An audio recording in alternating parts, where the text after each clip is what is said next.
तो पिछले एपिसोड में हमने देखा कि एक लड़की भागते हुए सुयांग के पास आती है और वह उससे मदद मांगते हुए बेहोश हो जाती है। तभी उसका पीछा करते हुए दो लोग भी वहां पर पहुंच जाते हैं और अब वह सुयांग को देखते ही उस पर अटैक कर देते हैं, पर सुयांग काफी आसानी से उन दोनों को मार देता है और अब उसे पता चलता है कि उसने अभी जिन लोगों को मारा है वह बस कुछ पपेट्स थे। दूसरी ओर वह ओल्ड मैन जो इन पपेट्स को कंट्रोल कर रहा होता है, वह यह देखकर अपने एक साथी जिनटाई को इस बारे में पता करने के लिए भेजता है।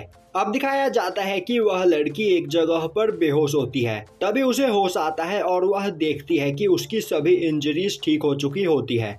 वहीं उसके बगल में सांगनिंग बैठी हुई होती है, जिसे देखकर वह उससे पूछती है, क्या तुमने यहाँ पर मुझे हील किया? सांगनिंग बोलती है, नहीं, मेरे मास्टर ने यह किया है। तभी उस लड़की की नजर सुयांग पर पड़ती है, जो देखने में उसे बिल्कुल एक गॉड लग रहा होता है। अब वह वहाँ पर सुयांग को थैंक्स करती है। तभी सुयांग उससे पूछता है, आखिर वह लोग तुम्हें क्यों पकड़ना चाहते थे? अब वह लड़की सुयांग को बताती है कि वह दोनों ब्लड थ्रस्टी किलर थे और उन दोनों को उसका खून चाहिए था। अब यह सुनते ही सुयांग उस लड़की की बॉडी को स्कैन करता है और बोलता है, तो यह बात है। तभी सांगनिंग सुयांग से इस बारे में पूछती है, जिस पर सुयांग उसे बताता है कि इस लड़की के पास सन ब्लड लाइन है और यह ब्लड बहुत ही ज्यादा पावरफुल होता है, इसीलिए वह लोग इस लड़की के खून से किसी पावरफुल मॉन्स्टर को जिंदा करने की प्लानिंग कर रहे थे। तभी पीछे से दो लोग उनकी ओर भागते हुए आते हैं। और यह वही दोनों होते हैं जो एक स्पिरिट ग्रास के लिए फाइट कर रहे होते हैं और सुयांग ने इन दोनों की यहाँ पर जान बचाई, इसीलिए यह दोनों इस जंगल से सुयांग के लिए हर्ब्स इकट्ठा कर रहे हैं। अब वह सभी हर्ब्स सुयांग को दे देते हैं, जिसके बदले सुयांग उन दोनों को एक काफी पावरफुल एलिक्सर देता है, जो कि बहुत ही ज्यादा कीमती होता है। और यह देखकर वह दोनों काफी हैरान हो जाते हैं और बोलने लगते हैं कि सीनियर, इस फॉरेस्ट में जितने भी हर्ब्स मौजूद है, हम वह सभी कलेक्ट करके आपके लिए अभी लेकर आते हैं। और यह बोलकर वह दोनों वहां से चले जाते हैं। अब दिखाया जाता है कि सुयांग उस लड़की के साथ कहीं जा रहा होता है। तभी एक डार्क ऑरा आकर उस लड़की को पॉजेस कर लेता है, जिससे वह लड़की एक डीमन में चेंज होते हुए सांगनिंग पर अटैक करने की कोशिश करती है, पर सुयांग उसका हाथ पकड़ते हुए उसके अंदर से डार्क ऑरा को बाहर निकाल देता है। और यह डार्क ऑरा कोई और नहीं बल्कि उस ओल्ड मैन द्वारा भेजा गया जिनटाई होता है। अब जिनटाई बोलता है, तुम अभी बस क्यूआई रिफाइनिंग रैलम पर हो, पर इसके बावजूद तुम्हारे पास काफी खतरनाक टेक्निक्स है। तो अब अगर तुम जिंदा रहना चाहते हो तो मुझे बताओ, मेरे दो साथी जो इस लड़की के पीछे लगे हुए थे, उसे आखिर किसने मारा? सुयांग बोलता है, उन दोनों को मैंने ही मारा है। यह सुनकर जिनटाई हंसने लगता है और बोलता है कि तुम्हें क्या लग रहा है मैं तुम्हारी बात पर यकीन कर लूंगा? तुम अभी बस क्यूआई रिफाइनिंग रैलम पर हो और वह दोनों युआनयिंग रैलम पर थे, तो तुम आखिर उन्हें कैसे मार सकते हो? सुयांग बोलता है, तुम लोग ब्लड डीमन टेक्निक का यूज करके इतने पावरफुल बने हो, तो मेरी नजर में तुम बस मामूली कीड़े मकोड़े की तरह हो, जिनकी पावर क्यूआई रिफाइनिंग रैलम से भी कम है। यह सुनकर जिनटाई सोचने लगता है, आखिर इस पर्सन को हमारी ब्लड डीमन टेक्निक के बारे में कैसे पता?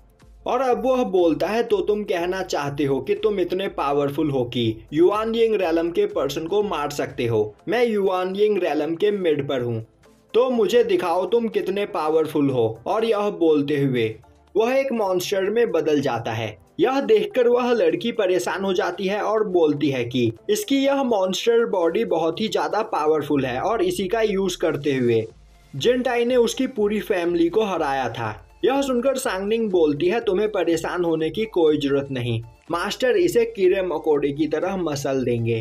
तभी जिनटाई सुयांग पर अटैक कर देता है, पर सुयांग अपने एक ही अटैक में उसके दो टुकड़े कर देता है। वहीं वह सोच रहा होता है कि मुझे इससे कुछ सवाल पूछने हैं, तो मैं इसे जान से नहीं मारूंगा। उसी वक्त जिनटाई की वह मॉन्स्टर बॉडी वापस से कनेक्ट हो जाती है, जो देखकर सांगनिंग परेशान हो जाती है। और तभी जिनटाई काफी तेजी से सुयांग की ओर आगे बढ़ता हुआ उसे खा जाता है और हंसते हुए बोलता है, तुम्हारा मास्टर तो मारा गया, अब मरने की बारी तुम्हारी है। और अब वह सांगनिंग पर अटैक करता है, पर तभी सुयांग उसकी पूरी बॉडी को डिस्ट्रॉय करता हुआ बाहर आ जाता है। वहीं उसने जिनटाई के मॉन्स्टर कोर को अपने हाथ में पकड़ रखा होता है और बोलता है कि तुम इन मामूली सी टेक्निक का यूज करते हुए मेरा सामना नहीं कर सकते हो। वहीं जिनटाई की रियल बॉडी स्पिरिचुअल फॉर्म में एक पेड़ के ऊपर होती है, जिस पर एक हल्का सा अटैक करके सुयांग उसे वहां से बाहर निकालता है। अब वहां पर सुयांग की कल्टीवेशन को देखकर वह लड़की बोलने लगती है, आज से पहले मैंने इतना पावरफुल पर्सन कभी नहीं देखा। तभी जिनटाई बोलता है, तुम बहुत ही ज्यादा पावरफुल हो, तो अब तुम्हें हराने के लिए मुझे अपनी रियल पावर का यूज करना ही होगा।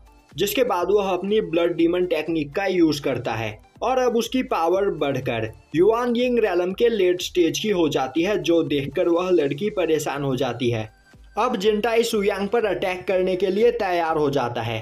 तभी सुयांग बोलता है, तुम बहुत ही ज्यादा कमजोर हो और मुझे तुमसे फाइट करने में बिल्कुल भी मजा नहीं आ रहा है।